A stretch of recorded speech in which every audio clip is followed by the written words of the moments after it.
দেখো চঞ্চল সেই হাদিভা নিথর হয়ে পড়ে আছে, যেন ইশারাতে তারা বিচার চাইছে আমাদের কাছে। ও বলেছিল হাদি ভাই, এই পথে চলতে গিয়ে হয়তো আসিবে মরণ, তবে মরে গেলে কোনো দাবি নাই। আমায় হত্যা করবে যারা, তাদের সঠিক বিচার যেন হয়।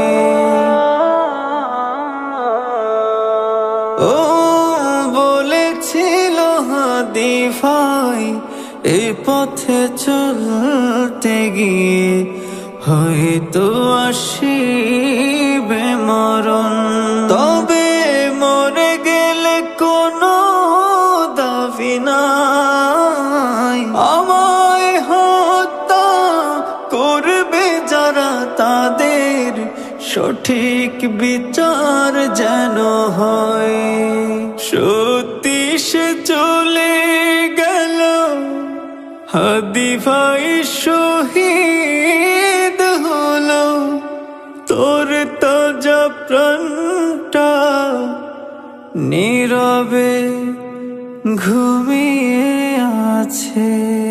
দেখো চঞ্চল সেই হাদিভা নিথর হয়ে পড়ে আছে, যেন ইশারাতে তারা বিচার চাইছে আমাদের কাছে।